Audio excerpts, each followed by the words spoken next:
So my name is Christina, and I'm associate producer at 4A Games. I just want to start with this one because I think it's very important, and because it's politics. I'm the one who actually worked on a Metro Exodus, big AAA shooter coming next year, but I'm not representing 4A Games today. So I just want to say that, it's in written form, and also I'm just saying that. So no questions about Metro that are not covered by any trailers that were already released. Okay, so why I'm actually here, and I'm going to be telling you why am I good to ask all these questions about indies and now AAA development. So I do have a career, like failed career of being a photographer in fashion. My mom really disappointed in me, I think. She had her expectations of me being in fashion for so long. She did a really good job putting me in a good schools, and me having a master's degree in creative marketing and fashion didn't work out that well. Because when I was 3, she kind of got me a first console, and I think that was a mistake. So I play video games, which kind of a big surprise for everybody who's actually making games, because we really don't have time for that. Okay. So what previously I did is I started as the PR and communication manager, so I built the bridge between influencers and the indie games who has no idea how to use YouTube for their marketing and promotion. And after that, I met a very big number of indie games all over the world because I worked for Game Founders Investment Fund. I did survive a lot of Nordic parties. So say hi to Teddy and Jacob when you see them. And last year, I launched my first VR AAA shooter, which called Arctica 1 for Oculus exclusive. Yay.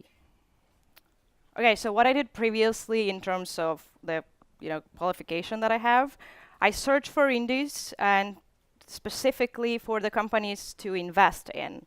The companies that already have a product, had a team, or something that can be beneficial for investment fund or any type of investment, any type of publisher.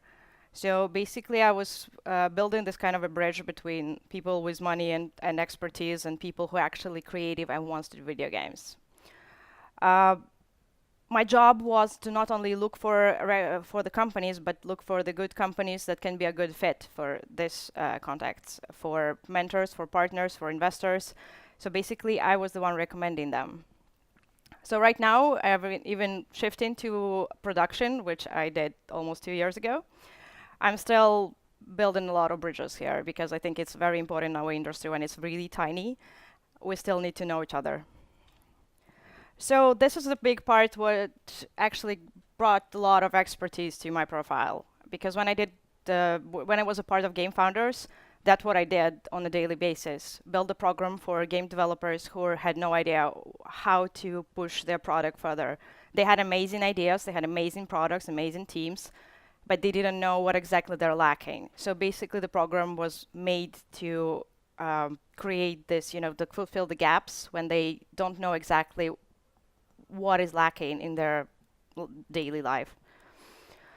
So what I'm doing now, and why am I this big of a mass person that can tell you what is good or bad about your game? Because for the last couple of years, which is I think now is 5, I did marketing, I did PR, I did communication, I did business development, influencers. And right now I'm an associate producer, which actually means I'm in-house, I'm production, and I'm not doing any business development out and all the conferences thing anymore. I actually had a really big break, and I'm kind of got a little rusty right now. So for me right now, is the everyday life looks like building not the bridges between and making the communication issue, fixing communication issues with the multiple contacts. Now it's all in-house. So if we have art and programmers miscommunication, that's where I'm fixing that. Yes, of course, occasionally I scare marketing with the fancy words I already got from being a production for that long. And still understanding of the both sides give me a really good expertise right now. So my daily life is making the harmony in the company, which is quite big right now. I never did that previously, so that was something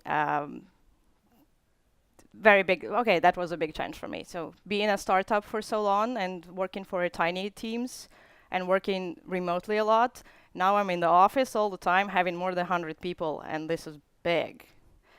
Because this is 2 offices in 2 countries and more than 15 nationalities, culture-wise is so different. And this is something that I was kind of not expecting to be like that. So as I mentioned previously, I have both of the skills in my profile. So I have the evil part when you have marketing and business development, you know, when all these people that you hate, because if you're just making video games, you hate all of this because you don't want to get into business. You just want to make games. So now I understand you really perfectly because I'm doing this part right now. You know, I'm on kind of the other side because now I'm doing all the management and production and scheduling and fixing. So I understand how it's all built from your side right now, because before I could just say your game is good or bad based on whatever I see. Now I understand how you actually build that. So that for me was a big shift, and now I kind of like really excited to bitch about your games when I already understand how it works from the inside. So okay, that's what I did previously, and that's why I'm actually such a beautiful bitch about whatever product you have, and I can like crush that. So let's start. Can you raise your hand if you have like a video game and you're developing yourself, not a part of a big company, probably indie? Okay. So you guys are doing that for a long time, or that's your first project?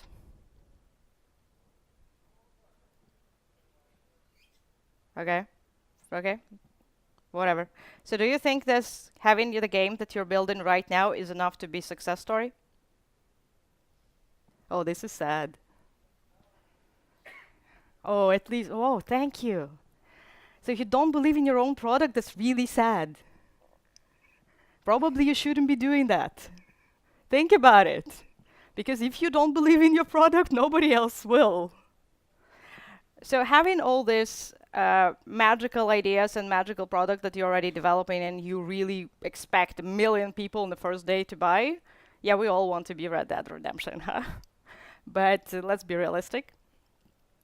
So none of the game developers understand and actually accept the fact that just a good product cannot 100% make it, you know, 1 million copies on the first day, at least.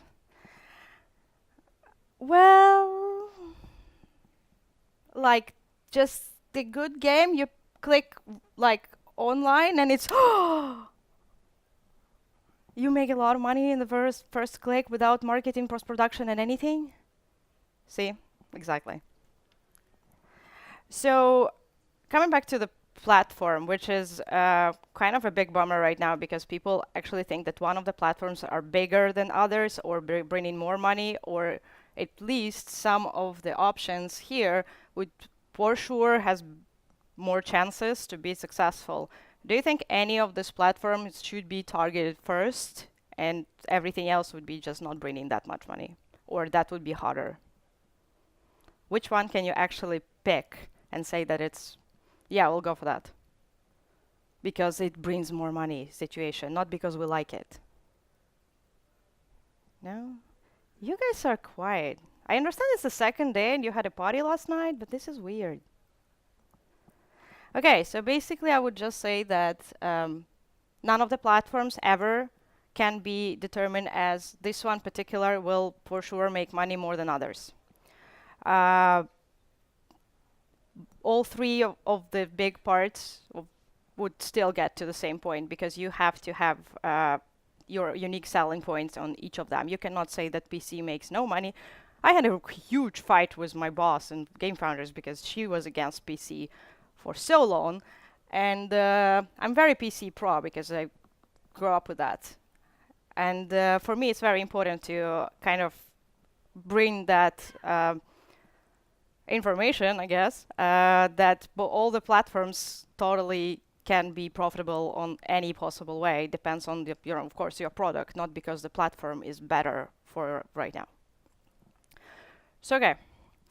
So imagine that you already have a product, and that's the questions you need to ask yourself. The team, money, that's actually why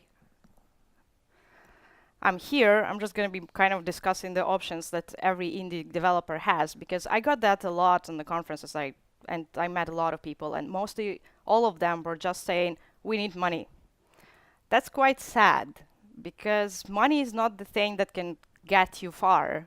It can get you to the point when you can develop, but are you actually going in the right direction? So this is a question that you actually need to ask yourself and get to better understanding of if the just money can help you or you need something more.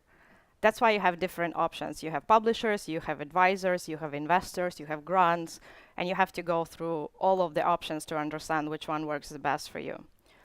So here's just an example of yes/no question. So if you already have money for finishing the game, what exactly do you need money for if it's already covered?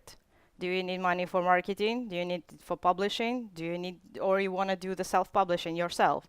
How do you want to do that? Because it's all your choices, and actually the responsibility is, of course, yours in the end to take care of that. If you don't have enough money, do you want it to be covered by investors, or you need grants, or you need any platforms or anything else? So there's so many options, and you can't just stick with the idea of I want money. So if you have the team and you have the idea of the product that you will be developing or already doing, but you still need money to finish that, and this is kind of the situation when you need to decide what are you willing to give up for that. Do you want to give up your shares of the company, or if that's investment in the project, you will just do the profit share? This is a very basic idea of how you can get the investors on board, just giving them this too. But the thing is, not exactly both at the same time. This is just separate. So this is important, because this is how you determine yourself as a company, because you need to understand if you want to do that as the long term and then you give up equity, or you want to do that in the short term and just have your investor or any type of partner for this particular project. Because let's be realistic, we all hope that the project that you were working on not going to be the last one. You want it to be one that's successful, so you can move forward for the next one. And the next one is still not somewhere there in the dark. It's kind of should be in your mind already, because this is a long-term planning. If you don't have it, that's probably sad. So if you already have a team, you have funds, and you have actually time, which is important here, because if you're doing that part-time, you need to be ready that you would not deliver in time. Even we all work full-time, we're still not delivering in time. It's been which year it is, 2018. So I'm in the industry for more than 5 years, and I haven't ever seen anybody delivering in time. It's the big company, the small company, nobody ever do that. And the thing is, even for me, having a short deadlines of tiny deliveries, I remember myself crunching in the middle of the night just because I have to write an article at 3 a.m. in the office because the deadline was 6 a.m. We all do that. This is kind of a human nature thing. Even though we really love what we're doing, we're still going to be doing that last moment. I think that was taught in school. When you have an exam, you will be studying the last night. That's sad, but we're all doing that. So if you got to the point when you already have all these three covered, you have team, funds, and time, and you all have this in place, you want to have a publisher or don't have a publisher. This is a situation, yes or no question. If you're looking for a publisher, this is kind of a couple of questions that you need to be considering before deciding if this is the case for you, if the publisher is something that you really want to go with. First of all, how many publishers are there that are actually good pick and good choice for you? Because none of the good publishers might be good for your game, from the one that you're picking right now. I don't really think that Somebody really mid-core and casual will go for super hardcore game and publish that. Just because their own audience would not understand that. And this is business. That's not because your game is bad. It's just because it's not a good fit. And I saw a lot of publishers that really want to sign good games, but they really don't know how to do that as well, because basically you need to have be a good match for them as they are for you. So you need to go through the whole list, and it's not that big. Of course, it's big, but you all have to do your homework. You have to go through all the publishers out there and decide who can be a good fit for you. Not only in terms of one project, but also in terms of the team and in terms of the personal connection there. If you meet the publisher who is the perfect fit on the paper, it might not be very good fit personally. That's why you're meeting them. That's why you're deciding on your personal level. If that's the people you want to be dealing with for the next 12, 18 months, is that somebody you want to work with? Pretty regularly, because if that's your publisher, especially if the publisher gives you money, they're going to be around a lot. They're going to be asking you questions. They're going to be following up. They're not going to let you just disappear for 3 days because you really wanted this break on the island.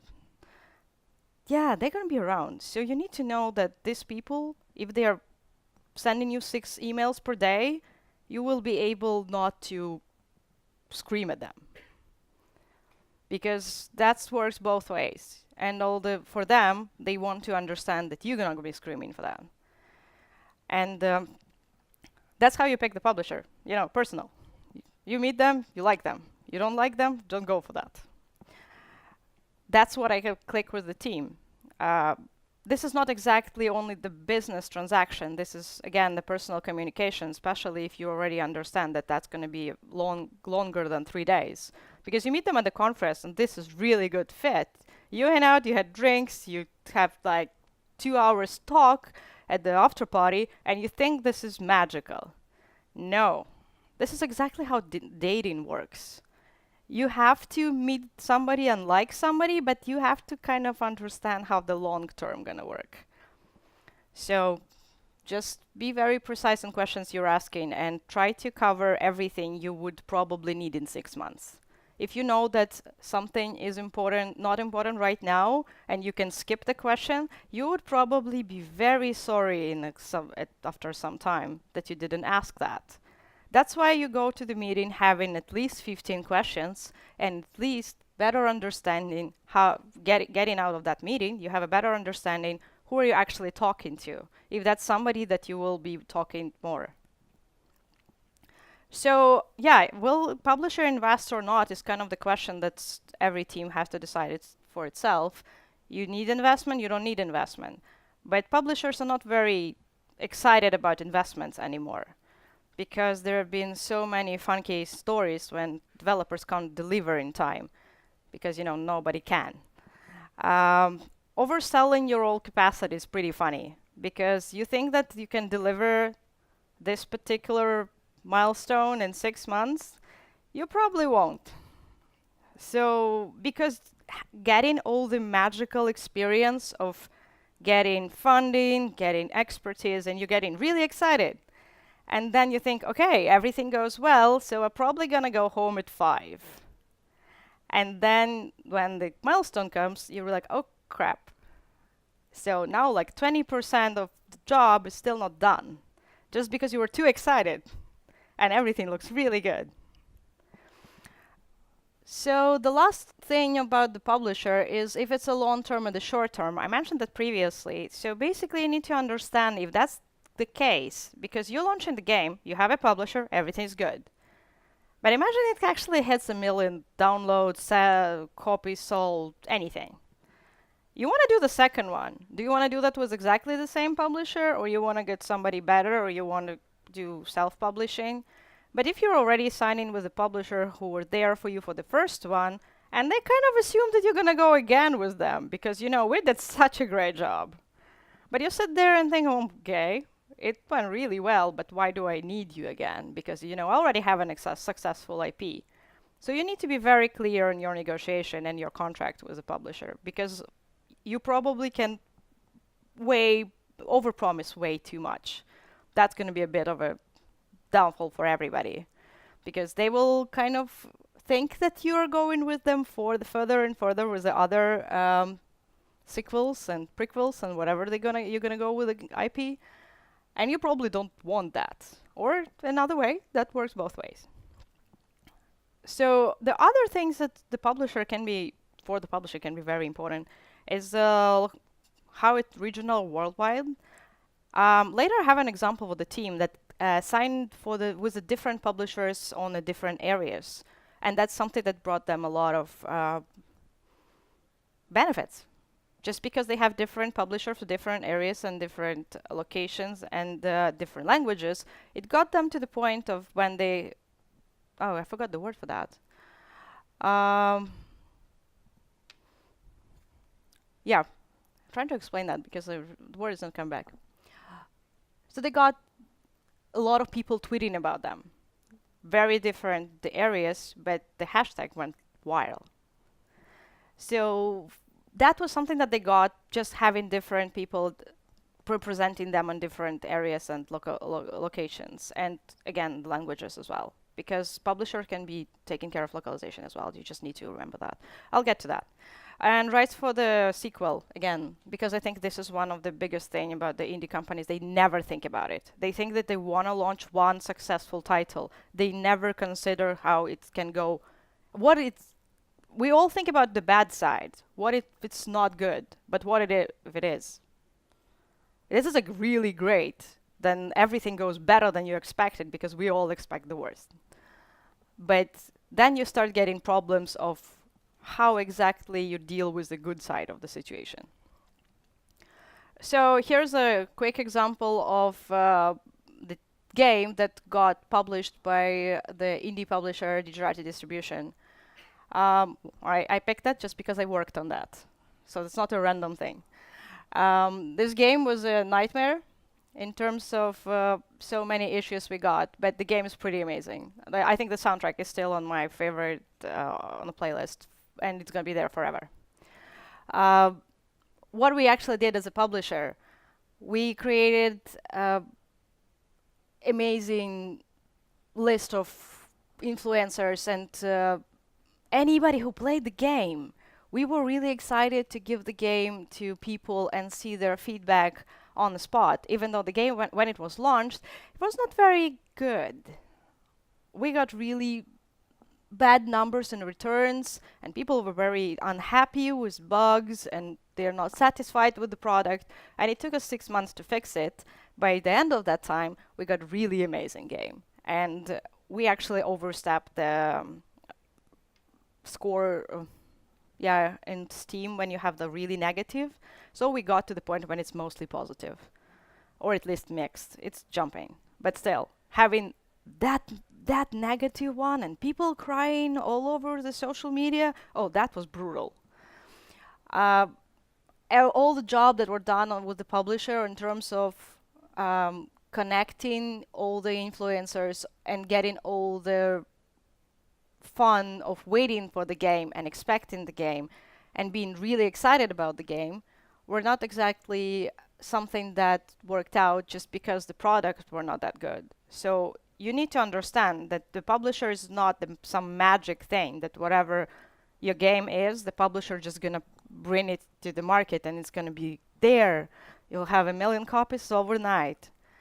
The publisher is doing their own job, good or bad. But if your game is not that good and you have a lot of bugs, probably publisher not going to fix it. So again, coming back to the publisher deal, we have all the different games out there. We have PC, we have mobile, we have other things. So what are you actually looking for in your deal? What do you want to see here? What do you want what not to miss? You might have your user acquisition funds included. That's for mobile, of course.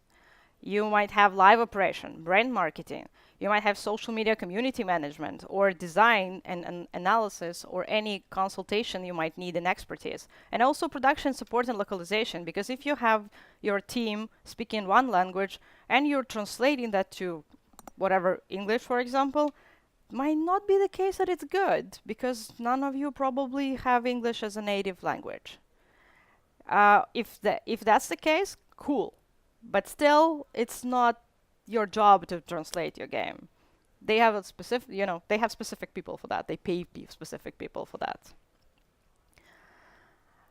So what happened if you already have, funds, team, time, and you actually want to learn from self-publishing? Because I have an example of the team that did self-publishing, and they actually run really well.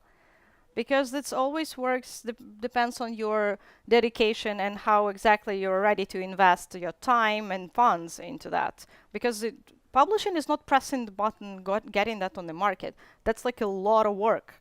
And working with a publisher, I can say that it's pretty much half of the effort that you're doing on development. Because if you're a publisher just kind of pressing the button, it's probably a bad publisher. But then on the other side, if your publisher is just doing all the work and you are not fixing your development side, that's probably not good as well. So imagine that you're doing that yourself. So you start with your game and you know it's ready, you want to do the self-publishing. You have to start at least 6 months in advance. I would say 9, but at least 6. That means start early, because you have to get your game out there in terms of, getting people response. You will hear the feedback that you can use. You will hear people loving or hating something about it. You don't have to listen to everything, but you will know exactly how your audience react on what you're actually trying to sell them, because there are people paying. That's why you need to listen to them. You don't have to specifically fix everything they don't like, because this is still an objective thing, subjective. So you get the feedback the most. This is exactly why you're putting all the information about your game with the tiny little pieces every time, every day, every week. Depends on your schedule. The more you invest there, the more people you actually getting on board, because you're reaching more people. You're reaching people who tweet your screenshots. You're reaching people who really love the video you made, and that's getting viral. It's easy, right? But it's not, because posting screenshot on any day of the week not gonna get you a lot of people. You need to work on that. You need to build a community. This is not something that can be done easily as the part-time job, 15 minutes per day. Because I met a lot of people and developers out there who actually think that they can do the community management in-house just because they have Twitter account. This is so far away from how it should be done. You cannot just post random things about your development process and expect people to like it. It needs to be funny, it needs to be in time, that it needs to be done properly. It has to be still high quality assets that you're sharing. You cannot just randomly put that on whatever streaming service you have and say like, oh, look what we're doing. It's fun. If you do that once in 6 months, it's pretty fun. But still, you cannot expect it to be something that can bring you sales, because this is just an interaction, and this is something that make you help you bring the brand image as a company, not even a game. But company is a business, and people even who is buying your game, they don't kind of give you money as a company, they buy in your product. So it's fun to see the developers, but at the end of the day, they really want to know the product, and they really want a good product. So that's why you're investing in publishing and marketing and PR and communication. You need to understand that it's not only the person that you have to have a dedicated person for that. If you're doing that in-house, it's fine. But you have to have specific hours for each team member dedicated to that, if that's something you want to do, or having a separate person for all of that who would be a professional and understand what exactly is happening. You cannot just put random person there who's doing your, I don't know, office manager can really not do marketing and publishing if she has or he has no expertise. I'm like, this is for sure. What else you can do already having a product, and that's play tests. We learned that as an amazing example on Game Founders, because when we brought random audiences every other week, and that was totally different. Once it was school kids, one it were people from office of I think it was some kind of medical company. So basically non-players. We brought different audiences, and check what they actually think about the game, how user-friendly it is, how easy to understand. Is that something that people will be playing? If it's a super hardcore game, yes, of course, non-players would be very frustrated. But if it's super casual, this is an audience that can actually help you to understand what are you doing well in terms of is it actually the product that they'll be interested in, because that's potentially your core audience. If that's mobile, you still need to think about user acquisition, if you need it or not.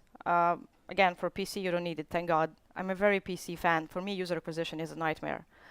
Every time I have to discuss it, I'm like, I have no freaking idea. Every time is just a nightmare. But user acquisition is something that takes potentially more than 60% of your success in terms of if that's a mobile game. You have to consider that. So other options that I haven't touched yet is loans, grants, platforms, hardware, and agents. This is something you're getting, and this is something you're losing on the way. You have to remember that. One of the teams that I'll be talking about later, they signed with a particular platform that gave them a lot of cash in terms of like, okay, the company is paying us to build the game for their platform. But the thing is, like, it's exclusive. And if the platform is not bringing enough of paying players, that's probably still not that good. Because your game is out there and you have probably 10K sales, which is cool, but not much. And it's not giving you enough of an expertise to build your game better next time. It just gives you the option of learning from signing an exclusive deal with somebody, how good it is. And if it's gonna burn, it's probably gonna burn. So now I got to the, I have only 8 minutes, so I got to the examples. Then all of them are pretty much the companies that I worked in during my Game Founders times. Here's a company from Brazil. They signed with the platform. And they're really happy with that, because they really want to do that. There was something that the platform brought a lot of expertise for them and explained to because they're doing VR. And VR was for them as a dream, and they really wanted to cover that. But they were lacking and having a lot of gaps in knowledge. So basically, going that way for them were not going for money. That was going for better understanding how to do that. I wouldn't say how good or bad they're doing, because that's their own information. You want to reach out and talk to them, go ahead. But that was an example of the team looking for information more than the money. Because it doesn't matter if you have your funds to cover all the development. If you don't know what you're doing, you probably don't need money. So that was the team that has a lot of outsourcing experience. They were well known working with big companies. And they already launched titles on Gear VR, but they really want to hit something better and bigger. So that's why they decided to go for the platform to get the expertise and information. Begerska Studio is the one that I mentioned previously in terms of platforms and regions. They have different publishers all around the world. That's why they got a really good coverage. And in 8 months, they grow from 10K custom accounts players to 1 million. Just because they were covered in a different areas in a different way with the publishers that know they're doing on this particular areas, and they were really good at this particular areas. Cupcake, yeah, I think we work a lot with Brazil, and it's a really good area for indie developers. That's a very tiny team that did a very tiny steps on building their KPIs to get to the point when they were good enough to get their user acquisition deal. They never give up shares of their company. They only give up profit for user acquisition. That was the deal. They don't want to lose the company. For them, that was really important because it's very tiny, and it's actually got really well for them because they still together and they're still building games that I think they're already doing that, like a lot of games right now. But for them, user acquisition deal was something that they're lacking because they couldn't invest that much in the UA, but they needed a partner for that, so they found it. And that was not a publisher deal. That was a deal of exactly funding user acquisition. Bad Seed, that's guys that were coming from Ubisoft, and they never did outsource work. That's kind of a good practice in the industry, just to get somebody to do outsource work, and that means that you just get funds for your own IP. These guys didn't do that. They didn't go that way, but they raised the investment 3 times because the expertise of the team was amazing. Plan B from Hungary. That's a very tiny team with a very cool idea, and they only invested their own money in the user acquisition, and they did self-publishing, and they learned from that. Of course, it didn't work out really well from the beginning, but it actually worked out later, just because they were trying different things and they're never giving up. So they got to the moment that they were growing organically to 1 million downloads, because they learned from their mistakes, and they didn't do that again. Oh, that's one from the Lithuania, so, your local guys. It was top developer, they were profitable, they were investing in UA themselves, and they did self-publishing. They found an empty category and just worked with that. This is something that you should all consider. If your game is rip-off of something else that's already profitable, that's great, and you will get some money, but you will never go further. So there's like a person in the industry that said something that I was thinking for years, that there is no rules in our industry and there's no tomorrow, because there is no the right decision and there is no something that can be for sure taken for granted. You just need to go there and try and see what is good for yourself, for your company, for your product, and for deal that you really want. Because if you're just following someone else's steps, it's probably not going to be good, nor for you, not for anybody. So you're just ruining your own experience and you're ruining your own future, because you need to find something that is really good for you.